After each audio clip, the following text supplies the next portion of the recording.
وصحبه وبارك وسلم صلاة وسلاما عليك يا رسول الله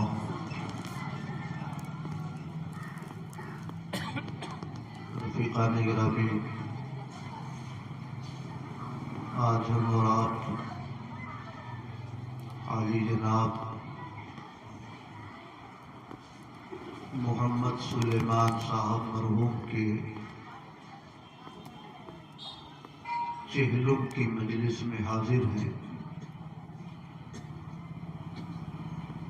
مختصر سی علالت کے بعد وہ اس دنیا سے رخصت ہو گئے۔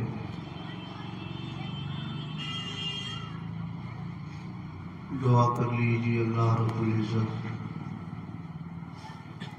ان کی لغزشوں کو، ان کے خطایا کو معاف فرمائے اور انہیں جنت الفردوس میں جگہ عطا فرمائے۔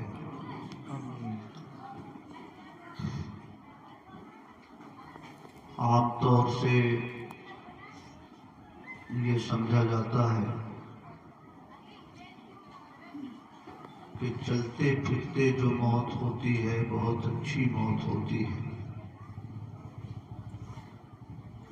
اور اگر آدمی بیمار ہو کر بہت دنوں تک صاحب فراش رہ کر دنیا سے جائے تو وہ موت اچھی نہیں ہوتی۔ مگر ایمان والوں کے لیے اچانک موت اچھی ہے۔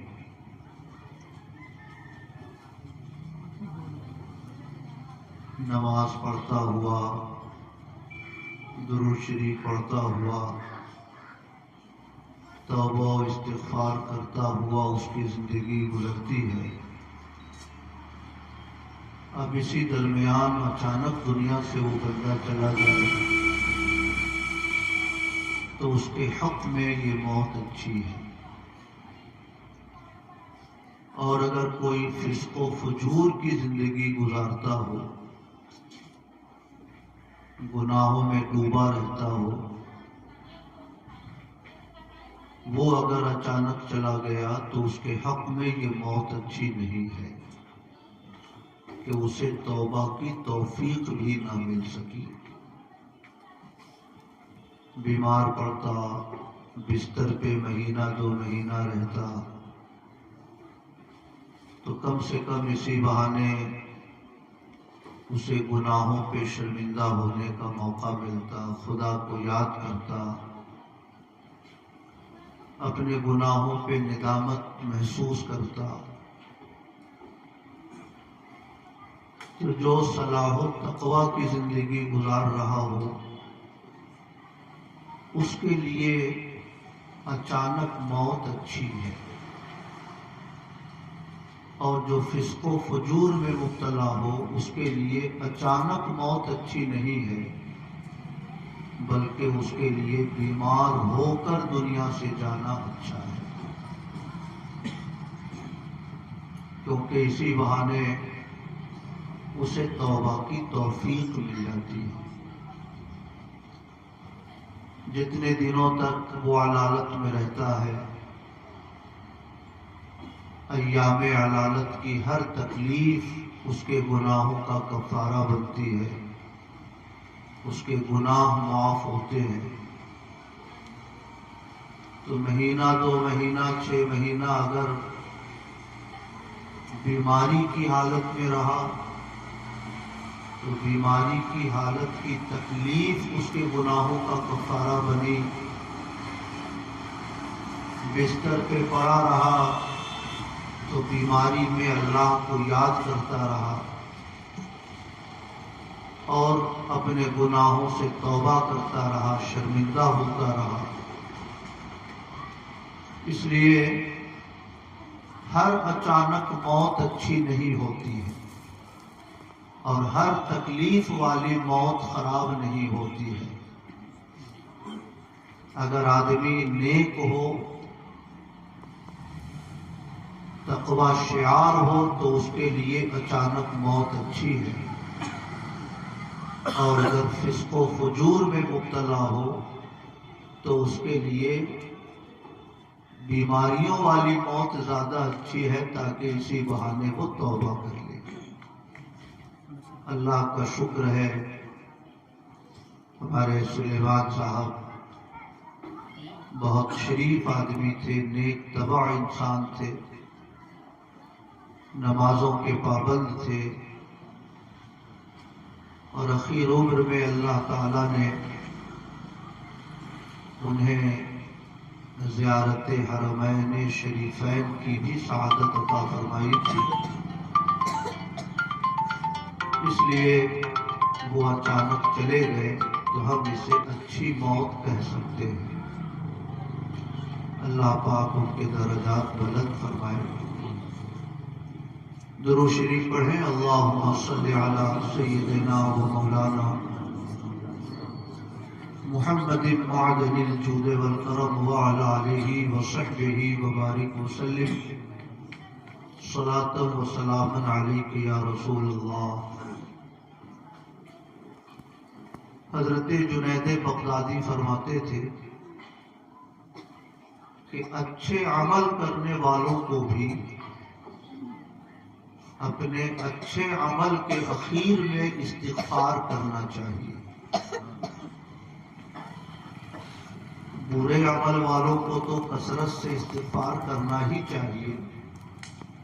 حضرت جنید بغدادی کی اس بات کی خصوصیت یہ ہے کہ وہ فرماتے تھے کہ اچھے اعمال کی جو زندگی گزارتا ہو اسے بھی اپنے ہر عمل کے اختتام پر استغفار کرنا چاہیے، کیونکہ استغفار کی برکت سے وہ عمل مقبول ہو جاتا ہے۔ اس لیے الحمدللہ مسلمانوں میں یہ رواج ہے کہ جیسے ہی لوگ سلام پھیرتے ہیں استغفر اللہ استغفر اللہ استغفر اللہ پڑھتے، تاکہ اسی استغفار کی برکت سے اللہ پاک نمازوں کی کمی بیشی کو معاف فرما دے اور اسے اپنی رضا کے لیے قبول فرما لے۔ رفیقان گرامی، جب اچھے اعمال والوں کو استغفار کثرت سے کرنا چاہیے تو ہم لوگوں کو تو اور زیادہ استغفار کرنا چاہیے۔ قرآن شریف کی آیت شریفہ ہے، وَمَا كَانَ اللَّهُ لِيُعَذِّبَهُمْ وَأَنْتَ فِيهِمْ۔ اللہ کی یہ شان نہیں ہے کہ وہ دنیا والوں کو عذاب میں ڈالے، وَأَنْتَ فِيهِمْ، اے حبیب جب تک آپ ان کے درمیان ہیں۔ یہ اہل ایمان کے لیے بشارت تھی کہ جب تک نبی دنیا میں ظاہری طور سے موجود ہیں، اللہ کا وعدہ تھا کہ وہ دنیا والوں پر عذاب نازل نہیں فرمائے گا۔ اعلیٰ حضرت فرماتے ہیں انت فیہم نے عدو کو بھی لیا دامن میں،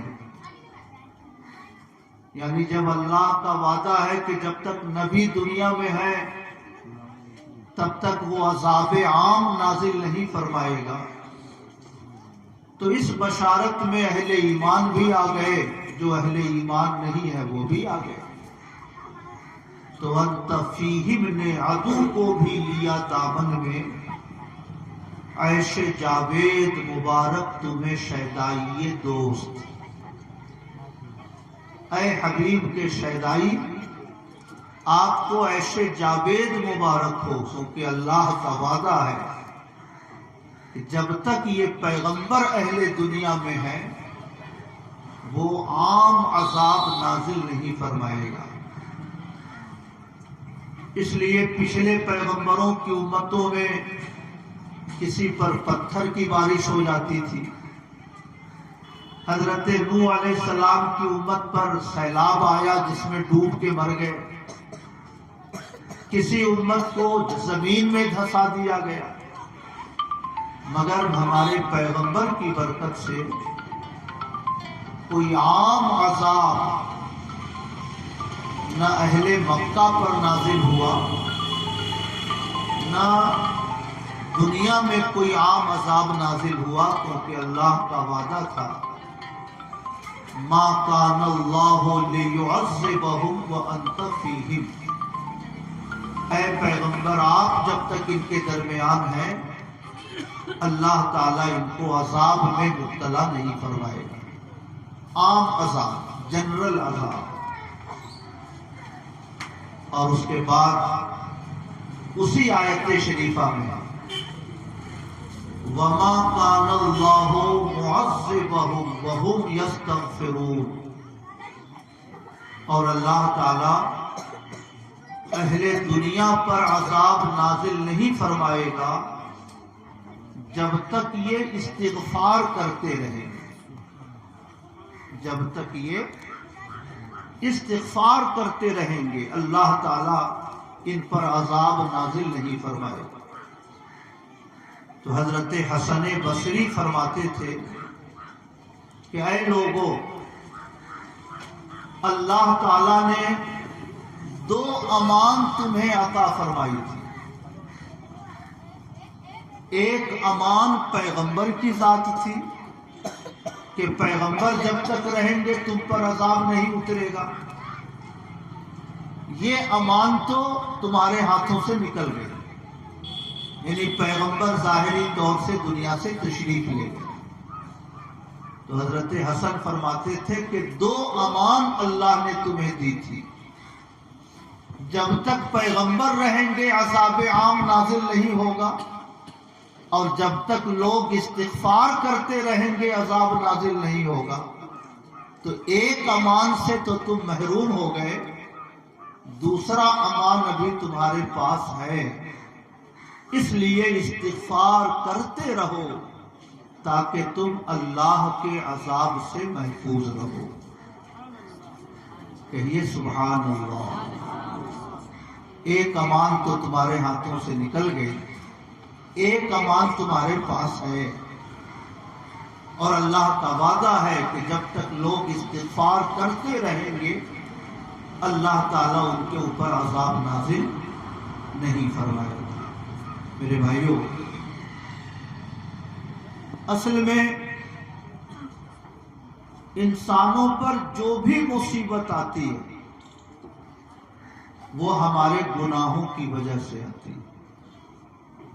وَمَا أَصَابَكُم مِّن مُّصِيبَةٍ فَبِمَا كَسَبَتْ أَيْدِيكُمْ، اصابتکم ہے حافظ صاحب، وَمَا أَصَابَتْكُم مِّن مُّصِيبَةٍ فَبِمَا كَسَبَتْ أَيْدِيكُمْ، تمہارے اوپر جو بھی مصیبت آتی ہے وہ تمہارے برے اعمال کی وجہ سے آتی ہے۔ جھوٹ بولتے ہو، چائے خانے پہ بیٹھ گئے تو ایک دوسرے کی شکوہ شکایت کرتے ہو، زمینیں دباتے ہو، دوسرے کی عزت پر حملہ کرتے ہو، شراب پیتے ہو، جوا کھیلتے ہو، تو تمہارے اوپر جو بھی مصیبت آتی ہے وہ تمہارے برے اعمال کی وجہ سے آتی ہے۔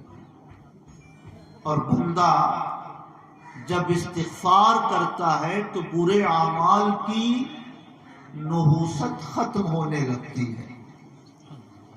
استغفار کی برکت سے جب برے اعمال کی نحوست ختم ہوتی ہے تو اللہ تعالی کی رحمتوں کی بارش اس بندے پر خود بخود شروع ہو جاتی ہے۔ اس لیے سفر آخرت کا کوئی بھی مرحلہ وہ استغفاری سے شروع ہوتا ہے۔ آخرت کی کوئی بھی ڈگر استغفار سے شروع ہوتی ہے۔ میرے بھائیوں، ہم اور آپ یہ سمجھتے ہیں کہ جھوٹ بول لے تو توبہ کرنا چاہیے، بالکل درست سمجھتے ہیں، یہ تو گناہ کبیرہ ہے، کسی کی زمین ہڑپ لے تو توبہ کرنا چاہیے. بالکل ہم صحیح سمجھتے ہیں یہ گناہ کبیرہ ہے، مگر یہ جنرل لوگوں کی توبہ ہے. اللہ کے نیک بندے جو لمحہ اللہ سے غفلت میں گزر جائے اس لمحے پر بھی استغفار کرتے ہیں.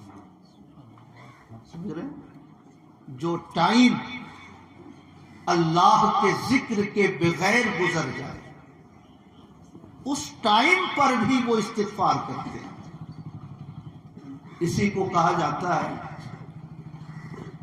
حسنات الابرار سیئات المقربین. حضرت شیخ شبلی فرماتے تھے بغداد میں ان کی کوئی دکان تھی تو کسی شخص نے کہا حضور بغداد کے فلاں بازار میں آگ لگ گئی، سب لوگوں کی دکانیں جل گئی. تو میں نے پڑھا انا للہ و انا الیہ راجعون. میں نے پوچھا میری دکان؟ کہا نہیں آپ کی دکان بچ گئی. میں نے کہا الحمدللہ. تو آج 40 سال ہو گئے اس الحمدللہ پر میں استغفار کر رہا ہوں. 40 سال سے صرف اس الحمدللہ پر میں استغفار کر رہا ہوں. کیا مطلب اس کا؟ الحمدللہ اللہ کی تعریف کرنا یہ تو بہت اچھا کام ہے، اس پر استغفار. تو الحمدللہ پر استغفار نہیں تھا.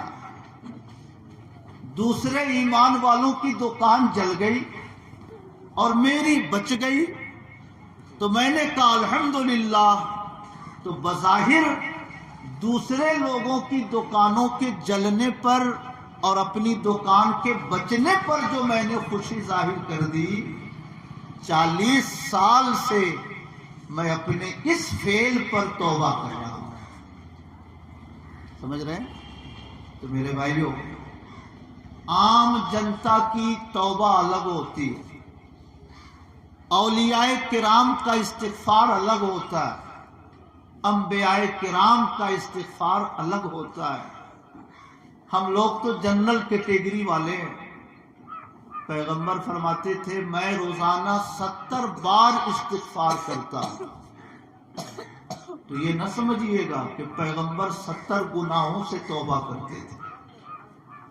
پیغمبر گناہوں سے معصوم ہوتے ہیں، نہ ان سے گناہ صغیرہ صادر ہو سکتا ہے، نہ گناہ کبیرہ صادر ہو سکتا ہے، نہ ان سے شرک سرزد ہو سکتا ہے. تو پھر کس چیز کے لیے استغفار؟ علماء فرماتے ہیں کہ ہر روز نبی کا مقام و مرتبہ 70 درجے بلند ہوتا تھا. ہر روز نبی کا مقام و مرتبہ 70 درجے بلند ہوتا تھا. تو جب اوپر کے درجے پر پہنچتے تھے تو پیغمبر کو ایسا محسوس ہوتا تھا کہ میں نیچے والے درجے پہ قناعت کرتا رہا، مجھے اس سے استغفار کرنا چاہیے. تو نبی روزانہ 70 بار استغفار کرتے تھے. میرے بھائیوں، اس لیے نبیوں کا استغفار وہ الگ ہے، ولیوں کا استغفار الگ ہے. ہم لوگ جنرل کیٹیگری والے ہیں، اس لیے ہم لوگوں کو جنرل کیٹیگری والے استغفار پر ہی توجہ مرکوز رکھنی چاہیے. اور اسی کی اہمیت پر میں 2-4 باتیں آپ سے عرض کرنا چاہتا ہوں. درود شریف پڑھیں. اللہم صلی علی سیدنا و مولانا محمد معدن الجود والکرم وعلی آلہ وصحبہ وبارک وسلم صلاۃ و سلام علیک یا رسول اللہ. پھر میں اپنی وہ بات دہراتا ہوں کہ انسانوں پر جو بھی مصیبتیں آتی ہیں وہ گناہوں کی وجہ سے آتی ہیں. اور جب بندہ استغفار کرتا ہے تو گناہوں کے دھبے دھلتے ہیں. اور جب گناہوں کے دھبے دھلتے ہیں تو اللہ کی رحمتوں کا ظہور اس کی زندگی میں شروع ہو جاتا ہے۔ اس لیے حضرت جنید بغدادی کا وہ ارشاد یاد رکھیے کہ برے اعمال کے بعد تو استغفار کرنا ہی چاہیے، اچھے اعمال کے بعد بھی آدمی کو استغفار کرنا چاہیے۔ اچھے اعمال کے بعد استغفار تاکہ وہ عمل مقبول ہو جائے، اور برے اعمال کے بعد استغفار تاکہ استغفار کی برکت سے وہ برا عمل مٹ جائے۔ حضرت امام غزالی فرماتے تھے کہ اے لوگو، تم سے یہ تو نہیں ہو سکتا کہ تم گناہ چھوڑ دو،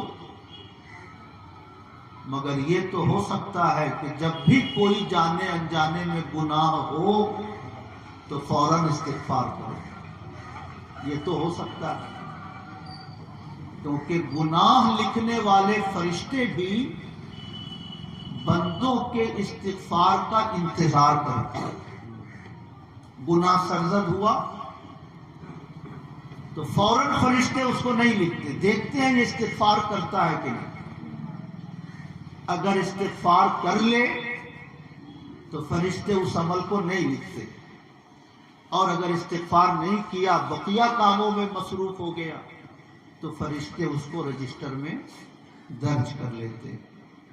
تو امام غزالی فرماتے تھے کہ اے لوگو، تم سے یہ تو نہیں ہو سکتا کہ تم ہر گناہ ترک کر دو، شامت نفس سے کچھ نہ کچھ گناہ تو ہو ہی جائے گا، مگر اتنا تو کر سکتے ہو کہ جب بھی تم سے گناہ سرزد ہو تو استغفار فوراً کرو، تاکہ استغفار کی برکت سے تمہارا وہ گناہ مٹا دیا جائے اور تم آخرت کے عذاب سے محفوظ رہو۔ درود شریف پڑھیں، اللہم صلی علی سیدنا و مولانا محمد معدن الجود والکرم وعلی آلہ وصحبہ وبارک وسلم، صلاۃ و سلام علیک یا رسول اللہ۔ اس کو بزرگان دین کہتے ہیں التحلیۃ بعد التخلیہ۔ کسی بھی چیز کو سجانا سنوارنا گندی چیزوں سے اس کو خالی کر لینے کے بعد ہوتا ہے۔ جیسے ہمارے عرفان صاحب کو اپنے دکان کا شٹر پینٹ کرنا ہو تو پہلے وہ دھبوں کو صاف کریں، جب دھبے مٹ جائیں گے تب جا کر اس کے اوپر پینٹ کو لگائیں گے۔ پہلے تخلیہ، پھر اس کے بعد تحلیہ۔ کسی آدمی کو کپڑا پریس کرنا ہو تو پہلے وہ دھوتا ہے تاکہ اس کی گندگی ختم ہو جائے، پھر اس پر پریس کرتا ہے تاکہ اس میں چمک آ جائے، رونق بڑھ جائے۔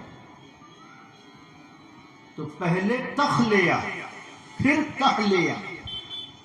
پہلے گندگی کو ہٹانا پڑتا ہے، پھر اچھی چیزوں سے سجانا پڑتا ہے۔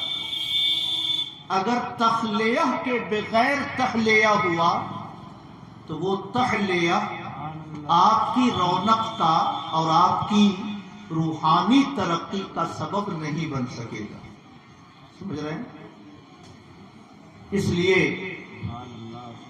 عبادتیں یہ تحلیہ ہے، اور گناہوں سے توبہ یہ تخلیہ ہے۔ جھوٹ بولتے ہیں، عہد کیجئے کہ انشاءاللہ میں جھوٹ نہیں بولوں گا۔ نماز چھوٹ جاتی ہے، پہلے یہ طے کیجئے کہ میں نماز نہیں چھوڑوں۔ اگر سفر کی وجہ سے قضا ہو گئی تو آ کے فوراً اس کو پڑھوں گا، چھوڑوں گا نہیں۔ جتنی بری عادتیں انسانی جسم میں ہیں، انسانی نفس میں ہیں، پہلے ان کو چھوڑنے کا تہیہ کریں۔ یہ ہوا تخلیہ، اور پھر اس کے بعد عبادتوں کی طرف قدم بڑھائے، یہ ہوا تحلیہ۔ میرے بھائیوں، نماز پڑھنے والوں کی تعداد پہلے کے مقابلے میں بڑھ گئی، حج اور عمرہ پہ جانے والوں کی سنکھیا پہلے کے مقابلے میں بڑھ گئی، عالم بڑھ گئے، حافظ بڑھ گئے، قاری بڑھ گئے، مگر سماج میں جو روحانی برکتیں تھیں وہ گھٹ گئی، ہے نا ایسا؟ جو روحانی برکتیں تھی، دینی روشنی تھی سماج کی، وہ گھٹ گئی۔ وجہ وہی ہے، ہم نے حج کیا، یہ تحلیہ ہے، مگر جیسے پہلے جھوٹ بولتے تھے بعد میں بھی بولتے رہے، تو تخلیہ نہیں ہو سکا، تو تحلیہ کا نور آپ کی زندگی میں نظر نہیں آئے۔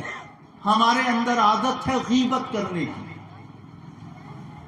چوراہوں پہ بیٹھ گئے، ہر آدمی کی عزت کو ہم نے نشانہ بنانا شروع کیا، فلاں ایسا کرتا ہے، فلاں ایسا کرتا ہے، فلاں ایسا کرتا ہے، وہ کیا بات کرے گا؟ غیبت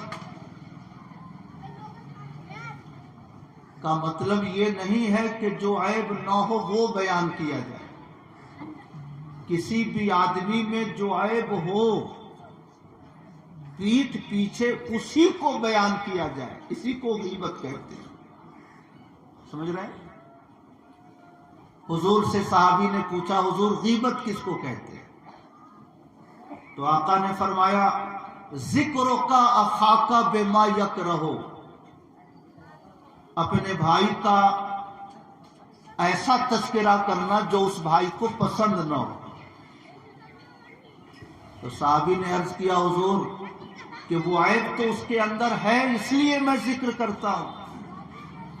تو نبی نے فرمایا کہ اگر وہ عیب نہیں ہوتا اور تم وہ عیب بیان کرتے تو یہ تو بہتان ہو جاتا۔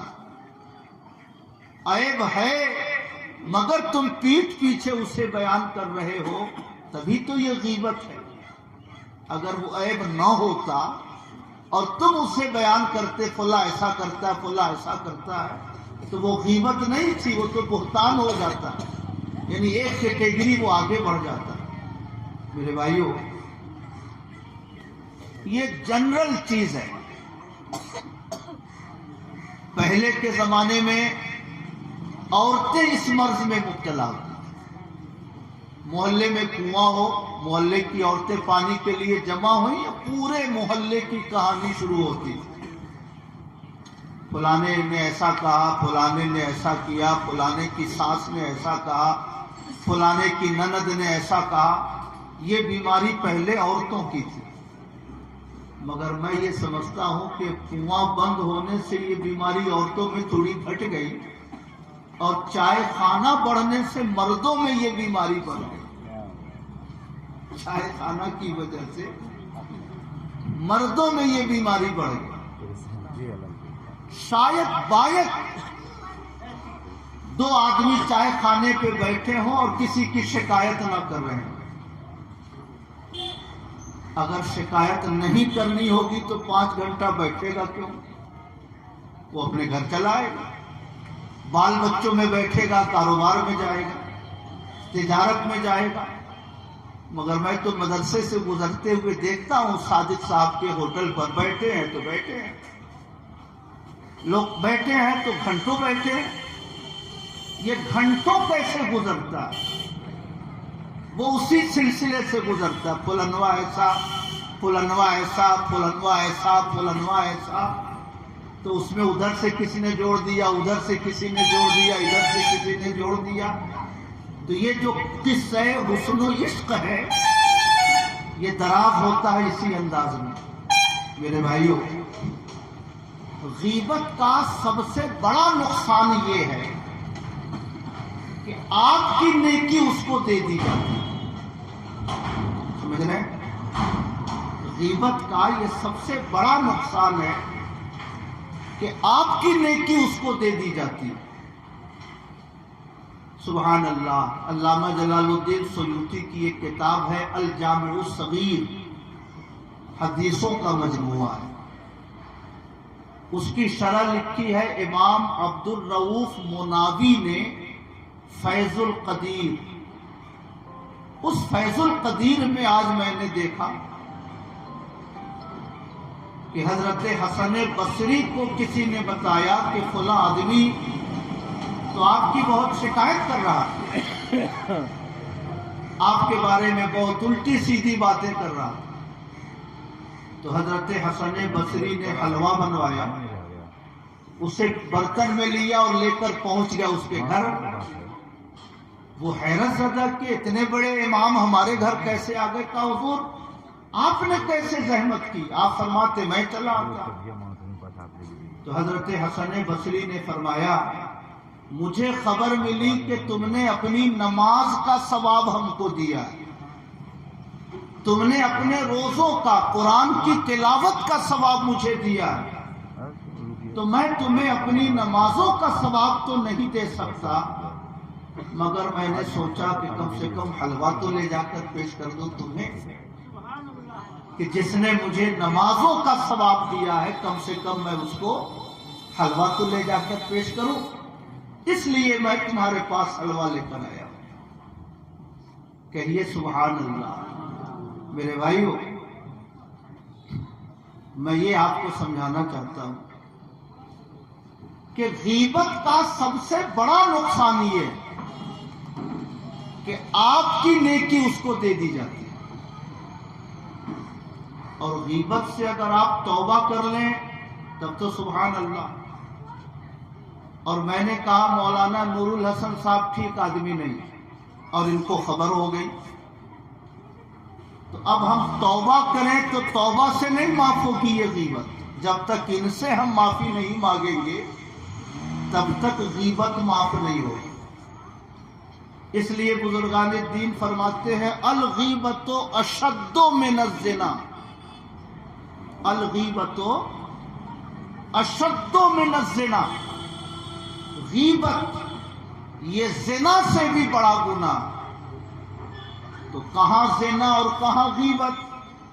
تو بزرگان دین اس کی تشریح کرتے ہیں کہ آدمی زنا کرے اور توبہ کر لے تو اللہ تعالیٰ زنا معاف فرما دیتا ہے، مگر کسی کی غیبت کی گئی اور اس سے خبر ہو گئی کہ فلاں ایسا کہہ رہا تھا تو 1000 توبہ کرتا رہے، مگر جس کی غیبت کی گئی جب تک وہ معاف نہیں کرے گا اس وقت تک غیبت کا گناہ معاف نہیں ہوگا. سمجھ رہے ہیں؟ تو زنا سے بھی خطرناک گناہ ہے یہ. اور میرے بھائیو، حضرت وہب ابن منبہ فرماتے ہیں کہ ہم لوگ صحابہ اور تابعین کے زمانے میں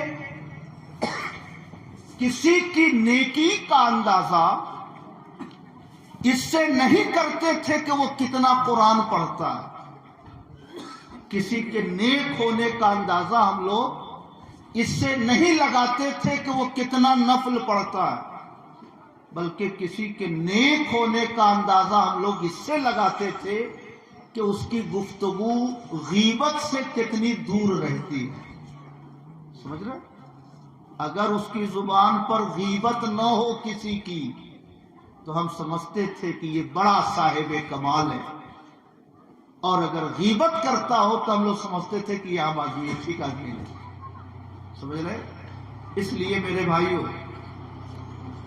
آخرت کا ہر سفر تنہائی سے شروع ہوتا ہے. آخرت کا ہر سفر تنہائی سے شروع ہوتا ہے، خلوت سے شروع ہوتا ہے. ہم اگر 1 گھنٹہ بیٹھے مولانا نور الحسن کے پاس تو یا تو وہ کسی کی شکایت کریں گے یا ہم کسی کی شکایت کریں گے. یہ تذکرہ تو ہوگا نہیں کہ آسمان میں 7 طبق ہیں اور فلاں طبق پر فلاں ستارہ ہے اور فلاں ستارہ اتنے دنوں میں پوری دنیا کا چکر لگاتا ہے. یہ تذکرہ تو ہوگا نہیں. تذکرہ ہوگا تو یہی کہ عبداللہ پردان ٹھیک آدمی نہیں ہے، نور الحق صاحب اچھے آدمی ہیں، نور الحق صاحب شریف آدمی ہے، عبداللہ پردان اس سے بھی زیادہ شریف آدمی ہے. یعنی کسی بھی مجلس میں جو لوگ رونق پیدا کرتے ہیں وہ ایک دوسرے کے تذکرے سے، اور تذکرہ اگر خیر کا ہو تو سبحان اللہ، تذکرہ اگر شر کا ہو تو آپ کی نیکی ان کے کھاتے میں، یہ کتنا بڑا نقصان ہے۔ اس لیے تنہائی یہ سب سے پہلی شرط ہے، تنہائی اور خاموشی یہ سب سے پہلی شرط ہے۔ اللہ توفیق دے تو صلی اللہ علیہ یا رسول اللہ، صلی اللہ علیہ یا رسول اللہ، صلی اللہ علیہ یا رسول اللہ۔ اللہ توفیق دے تو یہ پڑھیے استغفر اللہ استغفر اللہ، اللہ توفیق دے تو یہ پڑھیے، اور اس کی توفیق نہ ہو سکے تو کم سے کم اس کو بند تو رکھیے، سمجھ رہے ہیں؟ نفع نہ ملے تو کم سے کم اپنی پونجی تو دوسرے کے گھر نہ جائے، سمجھ رہے میری بات؟ اس لیے سب سے پہلی چیز خلوت، دوسری چیز خاموشی۔ اگر آدمی خاموش رہنا سیکھ لے تو جھوٹ سے بچ جائے گا، غیبت سے بچ جائے گا، بہتان سے بچ جائے گا، چغلی سے بچ جائے گا، درجنوں اخلاقی بیماریوں سے وہ سیف رہے گا اگر ایک کام کر لے، چپ رہنا وہ سیکھ لے، سمجھ رہے؟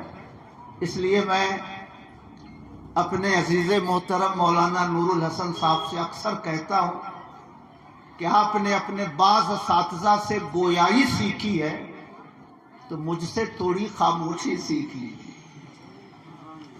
کبھی کبھی چپ رہنا سب سے نفع بخش چیز ہے، کم سے کم ہم کو فائدہ نہ ہو تو میرا نقصان تو نہ ہو۔ جو ہم نے ٹوٹے پھوٹے انداز میں جو قرآن پڑھ رکھا ہے کم سے کم یہ ثواب لٹائے تو نہ، اس کے لیے راستہ کیا ہے؟ خاموشی۔ تو سب سے پہلا اسٹیج خلوت، لوگوں سے میل جول کم رکھیے۔ دوسرا اسٹیج گویائی پر کنٹرول کیجیے، کم بولیے، بولنا ہو بہت ضروری چیز ہے تو بولیے، مگر کسی کا نام نہ لیجیے کیونکہ یہ غیبت ہوگی اور آپ کی نیکی چلی جائے گی۔ ان چیزوں سے تخلیہ ہوتا ہے، یعنی آدمی گناہوں کی گندگیوں سے بچتا ہے۔ جب تخلیہ ہو جائے گا تو پھر تخلیہ کا نور آپ کی زندگی میں خود بخود ابھرتا جائے گا، آپ کی زندگی سنورتی جائے گی، چھوٹی عبادتوں کی برکت بھی آپ اپنی زندگی میں زیادہ محسوس کریں گے، ہے نا؟ درود شریف پڑھی، اللہم صلی علی سیدنا و مولانا محمد معدن الجود والکرم وعلی آلہ وصحبہ وبارک وسلم صلاۃ و سلام علیک یا رسول اللہ۔ اور سبحان اللہ، نیکیوں کے نکلنے کا جو دروازہ ہے زبان، آپ اس کو بند کر لیں تو پھر اس کے بعد تھوڑے موڑے اعمال خیر بھی اگر آپ کریں تو انشاءاللہ آپ کی زندگی نکھرتی جائے گی، آپ کی زندگی سنورتی جائے گی۔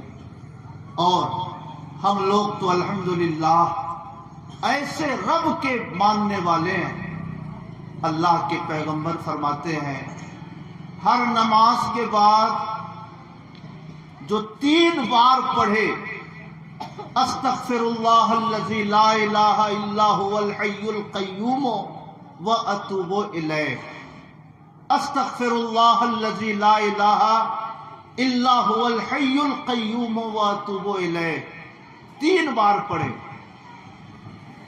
تو اللہ کے پیغمبر فرماتے ہیں کہ اس کے تمام گناہ معاف کر دیے جاتے ہیں، اگرچہ سمندر کے جھاگ کے برابر اس آدمی کے گناہ۔ کہیے سبحان اللہ۔ ہم لوگ تو ایسے رب کے ماننے والے ہیں، وہ تو نہایت سستا سودا بیچ رہے ہیں جنت کا، ہم مفلس کیا مول چکائیں، اپنا ہاتھ ہی خالی ہے۔ مگر اللہ کی رحمتوں کو پانے کے لیے نیکیوں کے نکلنے کا جو دروازہ ہے اس بند کو باندھنا پڑے گا۔ سمجھ رہے؟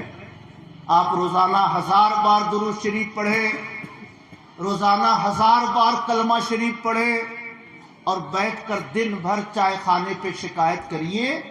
اگر نگاہ بصیرت کھلی ہوئی ہوتی تو شام کو آپ دیکھتے کہ ان کلمات طیبات کے ورد سے جو نیکی ملی ہے، شام ہوتے ہوتے غیبت کی وجہ سے اس ساری نیکی کو اللہ کے فرشتوں نے دوسرے شخص کو منتقل کر دیا۔ سمجھ رہے؟ تو پانی تھوڑا کم بھی آئے یہ چلے گا، مگر نکلے نہیں، یہ خیال رکھنا بہت ضروری ہے۔ اور نکلتا کیسے ہے؟ برے اعمال سے، بری راہوں سے، بری صحبتوں سے نیکیاں ضائع ہوتی ہیں، اور آدمی کی زندگی جہاں تھی وہیں رہ جاتی ہے۔ اللہ پاک ہمارے سلیمان صاحب کو کروٹ کروٹ جنت عطا فرمائے۔ اللہ پاک نے کرم فرمایا ان پر، بہت خواہش مند رہتے تھے کہ کم سے کم ایک بار مدینہ شریف کی حاضری ہو جائے، ایک بار خانہ کعبہ کی زیارت ہو جائے۔ ختم کرنا، کچھ رکاوٹیں تھیں، پاسپورٹ نہیں بن پا رہا تھا، مگر عشق سچا ہو تو بندے کو خدا ملتا ہے۔ عشق سچا ہو تو بندے کو خدا ملتا ہے۔ لگے رہے، کوششیں کرتے رہے، اور اللہ کا کرم ہوا، مدینہ شریف کی حاضری نصیب ہوئی، گنبد خضرا کا دیدار میسر آیا۔ اور یہی جگہ ہے میرے خیال میں جب ہم لوگ ان کے مدینہ شریف سے واپس ہونے کے بعد یہیں پہ جمع ہوئے تھے ان کو مبارکباد دینے کے لیے۔ اللہ تعالیٰ ان کے اس عمل خیر کو اپنے کرم سے قبول فرمائے، اور ان کی قبر کو اللہ تعالیٰ رحمتوں سے، اپنی عنایتوں سے معمور فرمائے۔ درود شریف پڑھیے، اللہم صلی علی سیدنا و مولانا محمد معدن الجود والکرم وعلی آلہ وصحبہ وبارک وسلم صلاۃ و سلاما علیک یا رسول اللہ۔ ربیع الاول شریف کے موقع سے ہم لوگ جاتے تھے ان کے گھر۔ اخیر زمانے میں ان کی مالی حالت بہت کمزور ہو گئی، اس کمزوری کے باوجود ہمیشہ اس بات کی وہ کوشش فرماتے تھے کہ سال گزشتہ جو تعاون ادارے کو پہنچا ہو کسی طرح وہ تعاون ادارے تک پہنچ جائے۔ میرے بھائیوں، میں یہ سمجھتا ہوں کہ سندری بگھاڑو کے مسلمانوں پر حضور نصیر ملت کا یہ بہت بڑا کرم ہے۔ آپ کے بچوں نے تعلیم حاصل کی ہو نہ کی ہو، مگر ربیع الاول شریف کے جلوس میں آپ 2500 سال سے جس محبت سے حضور کے نام پر ادارے کی خدمت کرتے ہیں، اگر وہ محبت اللہ نے قبول فرما لی تو انشاءاللہ آپ کے لیے آخرت کا یہ اتنا بڑا ذخیرہ ہوگا کہ ہم اور آپ اس کا اندازہ بھی نہیں لگا سکتے۔ سمجھ رہے ہیں؟ کتنے علاقے ہیں، بہت خوشحال لوگوں کا علاقہ ہے، مگر 500 روپے کے لیے کسی ادارے کا کوئی معاون پہنچ جائے، مبلغ پہنچ جائے، بہت مشکل ہوتا ہے، چونکہ عادت نہیں۔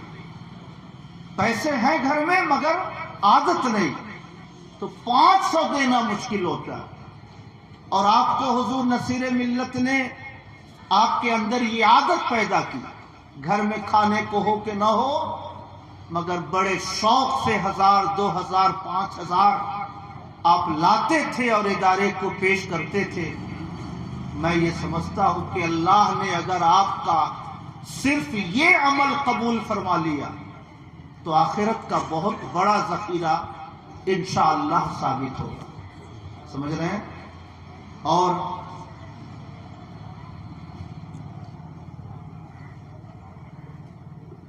درود شریف پڑھیں. اللہم صلی علی سیدنا و مولانا محمد معدن الجود والکرم وعلی آلہ وصحبہ وبارک وسلم. صلاۃ و سلام علیک یا رسول اللہ. اور ہمارے ادارے کے مدرسین اور اساتذہ نے جو محنت کی ہے، یہاں جانا وہاں جانا، ندی نالا پار کرنا، اس مشقت کے ساتھ جو خدمت کی ہے، مجھے اللہ کے کرم سے توقع ہے کہ وہ بھی اس کی برکتوں سے انشاءاللہ محروم نہیں رہیں گے، ہے نا؟ اور دودھی کے حساب سے میں یہ اکثر سوچتا ہوں کہ توشہ شریف کی جو نیاز ہے، یہ نیاز انشاءاللہ ہم لوگوں کے لیے بہت بڑا ذخیرہ آخرت ثابت ہوئی. کسی آدمی سے 2 گھنٹہ تقریر کروا لیجیے، آسان ہے، مگر اسے توشہ شریف اور ختم قادریہ کے وظائف پڑھوا لیجیے، اس کے نفس پر بڑا گرا گزرتا ہے. سمجھ رہے ہیں؟ کم سے کم 25 بار تو وہ موبائل نکالے گا اور ٹائم دیکھے گا. آپ دیکھ لیجیے کبھی بھی توشہ شریف کی آپ نیاز کرا لیں اپنے گھر پر، گھنٹہ 1.5 گھنٹہ مسلسل اللہ کے کلام کی تلاوت کرنا، یہ انسانی نفس پر بڑا گہرا گزرتا ہے. ان بچوں سے پوچھ لیجیے، فجر کے بعد ہم لوگ بہت کوشش کر کے بیٹھاتے ہیں، 10 منٹ ہوتے ہوتے آدھے سے زیادہ پارا رکھیں گے اور کمرے میں غائب. سمجھ رہے ہیں؟ شیطان یہ نہیں چاہتا کہ یہ کلام الہی کی تلاوت کرے، اس لیے وسوسہ ڈالتا ہے. ہم لوگوں کو بھی بھگاتا ہے، ان لوگوں کو بھی بھگاتا ہے. مگر یہ ختم قادریہ کی برکت ہے کہ آدمی گھنٹہ 1.5 گھنٹہ بیٹھ کر اللہ کا کلام پڑھتا ہے، درود شریف پڑھتا ہے، اللہ کے نیک بندوں کا ذکر خیر کرتا ہے.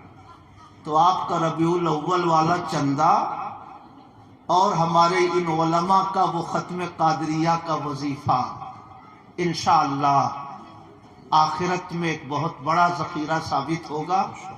کہیں سے اگر نیت میں کچھ کمی بیشی ہو تو ہم لوگوں کو اس کو تھوڑا سا درست کر لینا چاہیے، کیونکہ ان اللہ لا ينظر الى صورکم واعمالکم ولکن ينظر الى قلوبکم ونیاتکم. اللہ تعالیٰ تمہاری شکل و صورت نہیں دیکھتا ہے، تمہارے اعمال نہیں دیکھتا، وہ تمہارے دلوں کی نیتوں کو دیکھا کرتا ہے. کہیے سبحان اللہ. خیر، میں آپ سب کا شکر گزار ہوں. 2:45 ہو گئے. میں آپ سب سے اسی گزارش کے ساتھ رخصت ہوتا ہوں کہ آپ نمازوں کی پابندی کریں. آخرت میں پہلا رجسٹر نماز کا کھلے گا. اگر یہ رجسٹر آپ کا ٹھیک ٹھاک ہے تو باقی سب رجسٹر کی کمی بیشی اللہ تعالیٰ پوری فرما دے. اور اگر اس رجسٹر میں ہی آپ پھنس گئے، فرشتوں کی جو آڈٹ ٹیم ہوگی، اگر پھنس گئے وہاں پر، تو باقی سفر آپ کا بہت مشکل ہو جائے گا. اس لیے جہاں رہیے، دکانوں پر ہیں دکانوں میں، مکان میں ہیں مکان پر، سفر میں ہیں سفر پر، نمازوں کو مضبوطی سے تھامیے، زبان پر قابو کیجئے تاکہ جو بھی نیکیاں ملیں وہ نیکیاں بٹ نہ جائیں اور اللہ تعالیٰ توفیق دے. تو چلتے پھرتے اٹھتے بیٹھتے استغفر اللہ استغفر اللہ استغفر اللہ استغفر اللہ پڑھتے رہیے، کیونکہ اللہ کا وعدہ ہے وما کان اللہ معذبہم وہم یستغفرون. اللہ تعالی کسی بھی بندے کو عذاب میں نہیں ڈالے گا جب تک وہ استغفار کرتے رہیں گے. سبحان اللہ. بیٹا ٹیڑھا میڑھا چلے یہ بھی عذاب ہے، مہرارو الٹا پلٹا بولے یہ بھی عذاب ہے، کاروبار نہ چلے یہ بھی عذاب ہے، آپ بیمار رہیں یہ بھی عذاب ہے۔ ہر عذاب سے اللہ نے بچانے کا وعدہ فرمایا، سمجھ رہے ہیں؟ اس لیے کاروبار نہ چل رہا ہو، بیٹھ کر 100 200 5 بار استغفر اللہ پڑھیے۔ بیٹا آپ کے کہنے پہ نہ چل رہا ہو، اس سے لڑیے نہیں، بیٹھ کر استغفر اللہ استغفر اللہ استغفر اللہ پڑھیے۔ بیماری ٹھیک نہ ہو رہی ہو، دوا علاج کے باوجود آپ کو راحت نہ مل رہی ہو، دواؤں کی طرف سے توجہ کچھ بچا کر استغفر اللہ کی طرف اپنی توجہ بڑھائیے۔ اللہ کا وعدہ ہے وَمَا كَانَ اللَّهُ مُعَذِّبَهُمْ وَهُمْ يَسْتَغْفِرُونَ، جب تک لوگ استغفار کرتے رہیں گے اللہ تعالیٰ ان کو عذاب میں نہیں ڈالے گا۔ کہیے سبحان اللہ۔ تو میں دعا کرتا ہوں اللہ پاک اس مجلس کو اپنے کرم سے قبول فرمائے، بری راہوں سے بری صحبتوں سے اللہ پاک ہم سب کی بھی حفاظت فرمائے، اور ہماری اور آپ کی اولاد کو بھی اللہ تعالی خیر کی راہوں پر چلنے کی توفیق عطا فرمائے۔ پھر ایک بار دعا کر لیجیے اللہ پاک اس مجلس کو قبول فرما کر عالی جناب محمد سلیمان صاحب کے گناہوں کی مغفرت فرمائے، اور اللہ تعالیٰ ان کی قبر پر اپنی رحمتوں کی اپنی عنایتوں کی بارشیں نازل فرمائے۔ وما توفیقی الا باللہ وما علینا الا البلاغ۔ کھڑے ہو کر صلاۃ و سلام پیش کیجیے۔